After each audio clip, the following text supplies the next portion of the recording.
এই যে একজন নায়িকার নাম সেদিন মনে হয় পাবনা না কোথায় যেন, হযরতে হাওয়া আলাইহিস সালাম, তার চেহারার যে বর্ণনা আল্লাহ কোরআনে কারিমে দিয়েছেন, তাফসীরের ভেতরে পড়েছি, তারা বিশ্ব সুন্দরী ছিল। তাদেরকে বলা যায় হযরতে জুলাইখা, ইব্রাহিম নবীর বড় স্ত্রী হযরতে সারা রাদিয়াল্লাহু তাআলা আনহা, এবং নবীজির মেয়ে ফাতেমাতুজ জোহরা, তারা এই পৃথিবীতে সুন্দরী ছিল না? তাদের মতো সুন্দরী করে আল্লাহ কাউকে বানায়নি, এবং কিয়ামত পর্যন্ত এত সুন্দর মানুষ আর আসবে না। কিন্তু তারা কি আমাদের মতো এভাবে রূপ সৌন্দর্য প্রদর্শন করে বেরিয়েছে? বলেন।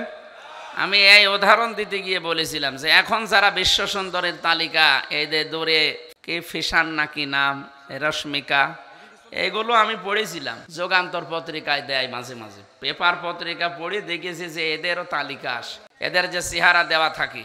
কোথায় হযরতে হাওয়া আলাইহিস সালাম আর কোথায় এই নায়িকা? ওদের তুলনায় তো কিয়ামত পর্যন্ত কেউ এরকম সুন্দরী আল্লাহ পাঠাবে না। এদের দেখেই মানুষ পাগল হয়ে যাচ্ছে এখন। হযরতে হাওয়া আলাইহিস সালামকে আদম আলাইহিস সালাম দেখেছিলেন সর্বপ্রথম, তিনি তো প্রথমে তাকিয়েছেন এবং ধরতে গেছেন। আমি এই উদাহরণটা ওই জায়গা থেকে বলেছিলাম। তারা আগে নেই পরে নেই, উল্টাপাল্টা করে মিডিয়া ট্রল করে, বিশেষ করে জনকণ্ঠ, এটা একটা জঘন্য কণ্ঠ।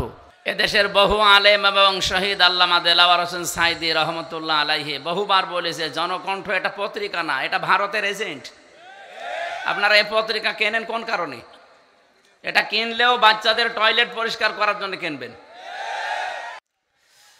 আল্লাহর দরবারে শুকরিয়া জানাচ্ছি, যিনি দিনের বেলায় হাজারো কাজ বাদ দিয়ে এখনো পর্যন্ত সকাল থেকে আমার খাবারও খাওয়া হয়নি। কোথায় ছিলাম? সেই যশোর, ওখান থেকে পর্যন্ত বাড়িতে আমার বাবার অপারেশন, ওনার এই হাসপাতালে থেকে আজকে নিয়ে আসলাম। এই জন্য সময় মতো আমি হাজির হতে পারি নাই, দুঃখ প্রকাশ করছি। আর এভাবে আমার ওপরে জুলুম হয়ে যাচ্ছে জনগণের দ্বারা। এমনিতেই 3 বছর জুলুমের শিকার ছিলাম, এখনো পর্যন্ত আপনারা জুলুমই করছেন। আমি এত মানা করছি, আমার মা বাবা মানা করছে যে বাদ দাও এগুলো, অন্তত রাতে একটা করে নাও। এমন এমন মানুষকে আপনারা নিয়ে যান, তার কথাও ফেলা যায় না। এইগুলো আসলে আমি মাইকেই বলছি, রেকর্ড হচ্ছে, আগামী থেকে এরকম চাপ দিয়েন না, আপনাকে আমরা অন্তত ফিরিয়ে দিতে বাধ্য হব। আপনি যখন দেখেন যে তার খালি নেই, আপনি এরপরও জোর করেন, কি আপনার বিবেক নেই? আমার শরীর তো পারা দরকার নাকি? এই যে লেখাপড়ার সময় দিতে পারি না, একটা বিষয়ের উপর কথা বলতে হলে 10-15 ঘন্টা পড়া লাগে, সে সময়টা পাবো কোথায় বলেন? কোথায় যশোর, আজকে এখানে, কালকে চট্টগ্রাম, কিভাবে যাব আমি? বাসা লাগবে না? আর হেলিকপ্টার দেখছেন আপনারা যে 10-15 মিনিট 20 মিনিটে চলে গেলাম, আসা লাগে তো বাই রোডে। আর রাস্তাঘাটের যে অবস্থা এখন, কুষ্টিয়া থেকে যশোর পর্যন্ত রাস্তার যে অবস্থা, শয়তানও মনে হয় রাস্তা যাবে না, এত ভাঙা। 2 ঘন্টার রাস্তা লাগে 5.5 ঘন্টা 6 ঘন্টা। এই জন্যে কিছু তথ্য বলার সময় হয়তো উদাহরণ দিতে গিয়ে এমন এমন কিছু এসে যায় যেটা আসলে বলা ঠিক না। এই যে একজন নায়িকার নাম সেদিন মনে হয় পাবনা না কোথায় যেন, হযরতে হাওয়া আলাইহিস সালাম, তার চেহারার যে বর্ণনা আল্লাহ কোরআনে কারিমে দিয়েছেন, তাফসীরের ভেতরে পড়েছি, তারা বিশ্ব সুন্দরী ছিল। তাদেরকে বলা যায় হযরতে জুলাইখা, ইব্রাহিম নবীর বড় স্ত্রী হযরতে সারা রাদিয়াল্লাহু তাআলা আনহা, এবং নবীজির মেয়ে ফাতেমাতুজ জোহরা, তারা এই পৃথিবীতে সুন্দরী ছিল না? তাদের মতো সুন্দরী করে আল্লাহ কাউকে বানায়নি, এবং কিয়ামত পর্যন্ত এত সুন্দর মানুষ আর আসবে না। কিন্তু তারা কি আমাদের মতো এভাবে রূপ সৌন্দর্য প্রদর্শন করে বেরিয়েছে? বলেন।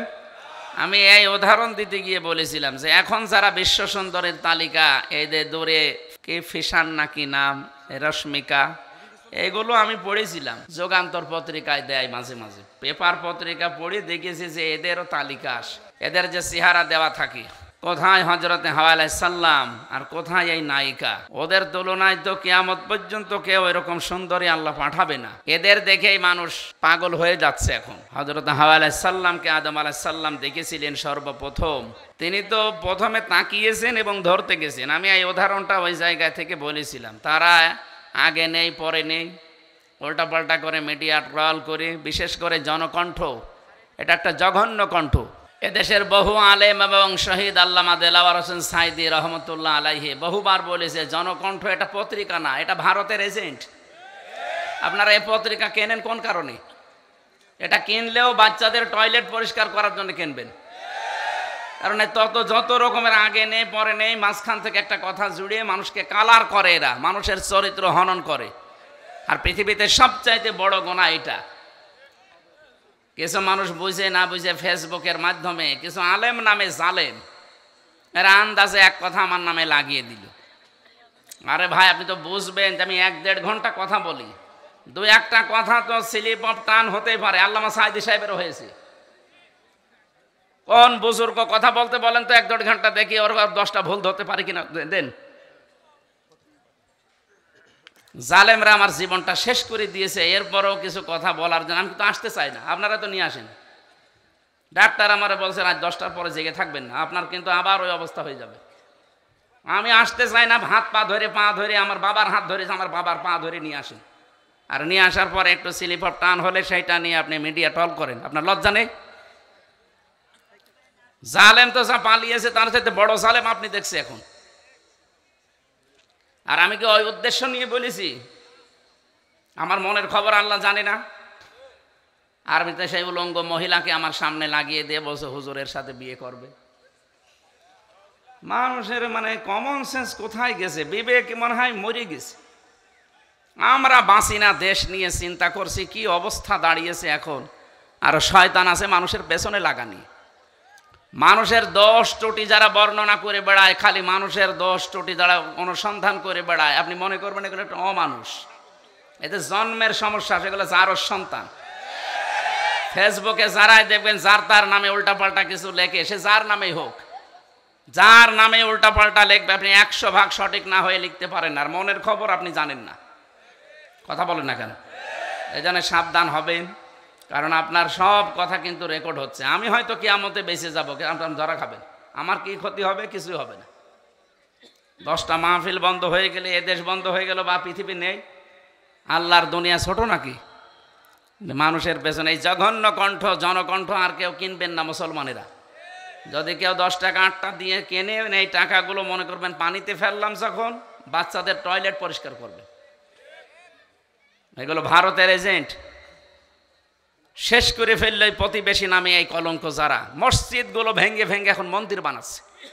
আবার বলছে আজমির শরীফও নাকি 1000 বছর আগে এখানে মন্দির ছিল, জবাই করার দরকার ধরে ধরে শয়তানগুলো।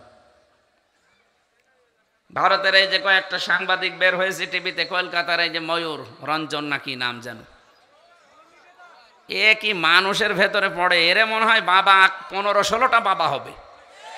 তাছাড়া এত খারাপ সন্তান তো দুনিয়া জন্ম দেওয়ার কথা না। আমার মনে হয় ওকে 50 জন মিলে জন্ম দিয়েছে। আমি এত খারাপ কথা বলতাম না। এ যা শুরু করেছে এদের এই মিডিয়াগুলো। নুন আল কলামি ওয়া মা ইয়াসতুরুন।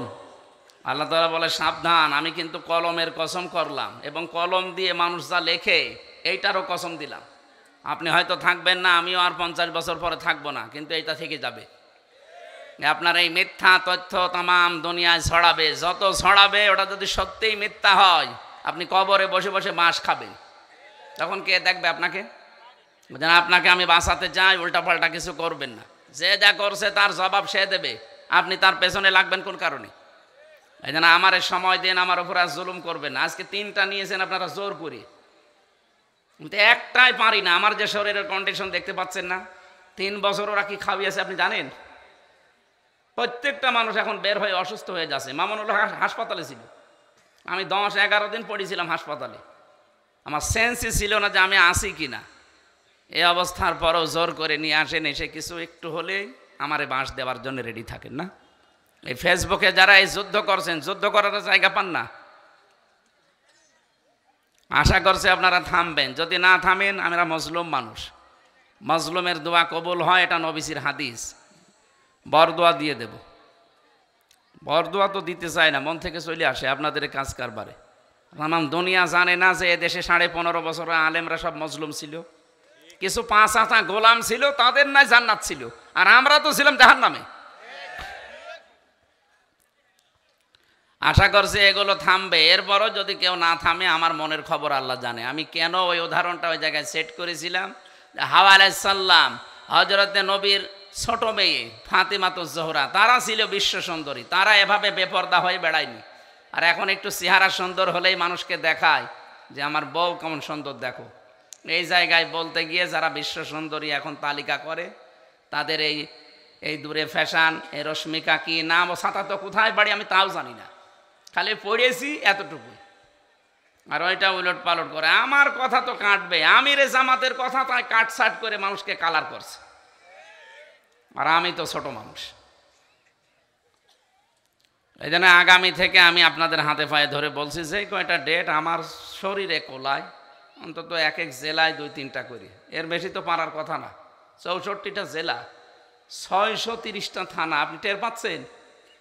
প্রত্যেক থানায় যদি একবার করে যাওয়া লাগে, মাসে বছরে কয়টা মাহফিল হয়? না 6 মাস হইল 300টার ভেতরে 150টা মাহফিল হয়, 630টা থানা, কোথায় যাওয়া যায়? আর আজকে আমার বাবা মা বউ মেয়ে সব রাগ করছে যে এই তাই করে বেড়াকে যান। তা আমি কারে বোঝ দেবো? এখানে আসলে আপনাদেরও মন পায় না, হুজুর দেরি করে আসে। আরে ভাই, আপনি আমার জায়গায় থাকলে টের পেতেন। ম্যাডামকে সময় দেবো, সে 10 মিনিট সময় নেই, বলে যান এই তাই করে বেড়াকে যান, আপনার সংসার করা লাগবে না। আপনাদের কারণে আমার সংসার নষ্ট হয়ে যাচ্ছে। আমার মা বাবা আজকে গরম দিচ্ছে, এই কি করো কি বলবো তাদের বলেন? আমি কি ডেট নিতে চাই? ওই মাওলানা হোসাইনকে মানুষ পাগল করে ফেলে। আমি আবার বলছি, আপনার হাতে পায়ে ধরে, সারা দেশে এটা যাচ্ছে, সবাইকে বলছে, আন্দাজে ভুল বুঝবেন না। আর কিছু মানুষ প্রতারণার শিকার হচ্ছেন। এই শেষের 16 একটা নাম্বার আছে, এটা এক হিন্দুর নাম্বার, নয়ন দাস। এই শয়তান কিছু মুসলমান মিডিয়ার সাথে হাত করে আমার ছবি পেছনে লাগিয়ে কম্পিউটারের মাধ্যমে ওরা মানুষের কাছে টাকা নিচ্ছে যে হুজুর ডেট দিস, অথচ আমার ডেট খালি নেই, সারা দেশ জানে। এই কিছু মানুষ অজ্ঞ, আবেগে টাকা দিচ্ছে, 10,000 5,000 করে দিয়ে ধরা খাচ্ছে। পোস্টার ছাপিয়ে বলছে আমাদের পোস্টার হয়ে গেছে, আপনি আসেন। আসবো মানে? আমার ওই দিন মাহফিল চট্টগ্রাম, আর আপনি দিয়েছেন সিলেটে, আমি যাবো কি করি? আর আপনার মাহফিল আমি জানিই না। এই জন্য আমি আবার আহ্বান করছি, এই 16 নাম্বারটা যদি ধরতে পারেন কেউ, ওরে পিটিয়ে মেরে ফেলবেন, এতে যা হয় আমি দেখব।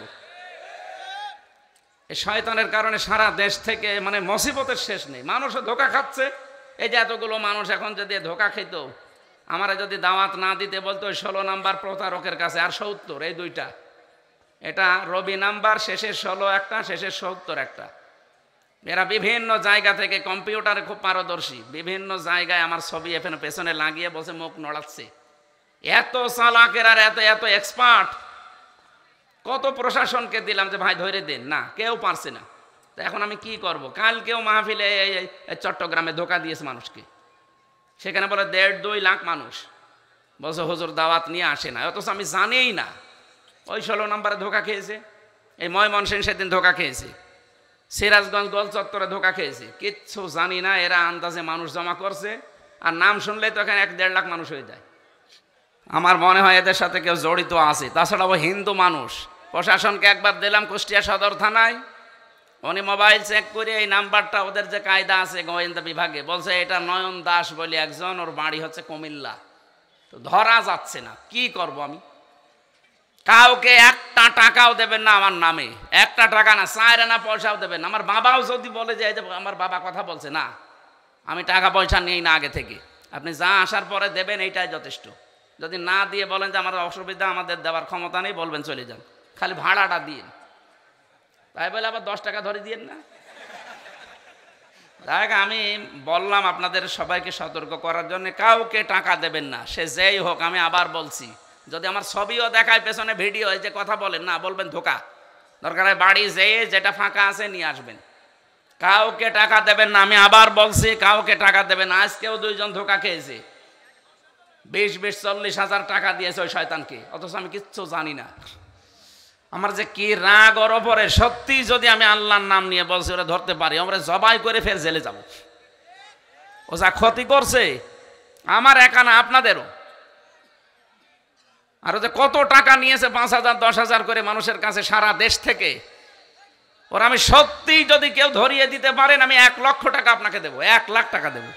আর আমি ধরতে বললে তো সরাসরি 3 বার জবাই করে আমি ফের জেলে যাই বসে থাকবো, জান আমার কপালে যা আছে হবে। এই নাম্বার ওই যে মিডিয়ার কাছে আছে না, মিডিয়া আজকে দিয়ে দেবেন প্রচার। শেষের 16 রবি নাম্বার 018, এরপরে কত কত আছে, শেষের 16 আর পরে 018 কত কত আছে মাঝখানে, শেষে 70। এই দুইটা নাম্বারে সারা দেশ থেকে ধোঁকাবাজি করছে। আমি আল্লাহ রাস্তায় আপনাদেরকে সতর্ক করছি, ভাই আমার আর জ্বালাতন করেন না। এরকম প্রতিদিন 8-10 গ্রুপ আমার বাড়ি যায়। এমনি আমি গরিব মানুষ, আমার বাবারে জ্বালায়, আমার মারে জ্বালায়, আমার বউরে জ্বালায়, আমার শ্বশুরের হাত চেপে চেপে ধরে, এই দেখেন পোস্টার করেছি, অথচ আমরা কিচ্ছু জানি না। এই ধোঁকা দিয়ে দিয়ে সারা দেশ, বলেন তো 630টা থানা, অন্তত 600 থানা থেকে যদি মানুষ যায় তো একটা মানুষ মারে, আর নাস্তা আমি কোথায় পাবো? হ্যাঁ ভাই, প্রতিদিন আমার মনে হয় 200 লোকের নাস্তা করানো লাগে, আমি পাগল হয়ে যাবো না? অথচ যাওয়ার সময় তো কিছু নিয়ে যায় না। কোথায় আসছে সেই কক্সবাজার থেকে, সে ময়মনসিংহ থেকে কুষ্টিয়ায়, সকালবেলা যেয়ে বসে আছে। আমি কাল যশোর থেকে আসলাম ফজরের আজানের সময়, ফজরের নামাজ পড়ে একটু ঘুমিয়েছি। এই যে ফজরের নামাজ পড় থেকে কলিং বেল টিপ আরম্ভ হয়েছে। কোথায় কে বলে এসেছে সে চট্টগ্রাম থেকে, কেউ এসেছে ময়মনসিংহ, কেউ পটুয়াখালী, বরিশাল। 200 মানুষ। বললাম নিচে বসান। এবার নাস্তা কাটতে কাটতে আমার মায়ের হাত কেটে গেছে। কত নাস্তা দেওয়া যায়? 200 মানুষকে যদি অন্তত 1 মুঠ করেও নাস্তা দেওয়া যায়, কত লাগে বলেন? আর ফল অত পাবো কোথায় আমি? যা টাকা দেন আমার মনে হয় অর্ধেক ফলে চলে যাচ্ছে। আমি আশা করছি আর যেন না আমার বাড়ি, আমি মাপ চাচ্ছি ভাই, আর কেউ গেলে কিছু নিয়ে যে একেবারে খালি হাতে চলে যান। আপনারও তো লজ্জা থাকা দরকার যে হুজুর এত ফল পাবে কোথায়? আর ফল কাটার জন্য 2জন লোক না, আমার শাশুড়ি আর আমার মা পাগল হয়ে গেল, বলছে তুমি এসব বাদ দাও। দেখ, বেশি বললাম এটা প্রচার করার জন্য, কেউ যেন এরকম ধোঁকা খাবেন না। 16 নাম্বার আর 70 নাম্বার শেষে। আল্লাহ তুমি আমাকে আর আমাদেরকে সতর্ক হওয়ার তৌফিক দাও, আমিন। এটা যে সুন্দর করে সাজিয়েছেন, এটা যদি রাতের বেলা হতো এর চাইতে ডবল মানুষ আসতো। আর এখানে কথা বলেও আমি একটা মাহফিল হলে শান্তি পেতাম। 1.5-2 ঘন্টা 2.5 ঘন্টা আমি একটা আয়াতের উপরে তাফসির করতাম, অন্তত কিছু নিয়ে যাওয়া যেত। এখন এই যে শিবিরের কেন্দ্রীয় সভাপতি জোর করে আজকে জোর করে ওনার নাটোরে এই যে সেই বনপাড়া বড়াই গ্রাম, এখন এখানে নিয়ে যেয়ে মাগরিবের পরে তুলবে, ওখানে লক্ষাধিক মানুষ বসে আছে। আবার সিরাজগঞ্জের এই যে বেলকুচিতে আসা লাগবে রাত 9টায়। বলেন আমি কি মেশিং কি? আর আপনারা যে দূর থেকে আন্দাজে ধারণা করেন ওনার টাকা লাগে, কথা আপনি কয় টাকা দেন? আপনি যে টাকা দেন, এই যে আজকেও আমার গাড়িটা সারতে 1.5 লাখ টাকা লাগলো, 1.5 লাখ। ওর কাগজ করতে 75,000 টাকা লাগবে, ড্রাইভারের প্রতি মাসে 20-25 হাজার টাকা দেওয়া লাগে। তা টাকা কি করবো না? আমার আরও বিভিন্ন কাজ আছে, সেই কাজগুলো করা লাগছে। একটা মাদ্রাসা বানানোর করছিলাম, 3 কোটি টাকা লাগবে, টাকা নেই। আমি একটা গ্রুপে কাজ করি, আকিস গ্রুপে, যা লাগে তারা দিচ্ছে, এই জন্য আমার কোনো সমস্যা নেই। তারা যদি বলতো না আমরা কিছু করতে পারবো না, আপনি ওইগুলো করে চলেন গা, আপনি পারতেন না। এই জন্য আমার দূর থেকে যারা আন্দাজে ধারণা করে গালিগালাজ করেন যে দুনিয়াদার হুজুর, আপনি আমার মনের খবর জানেন আমি দুনিয়াদার কি আখেরাতদার? আপনি নিজের হিসাব করেন ভাই।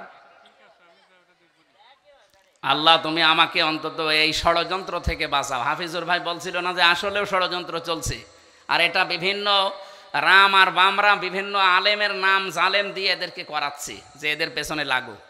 এখন তো আর কেউ নেই কথা বলার মতো, 2-1 জন যা কথা বলছে এদেরকে যেন কথা বলতে না দেয়। এটা ভারতের একটা চক্রান্ত।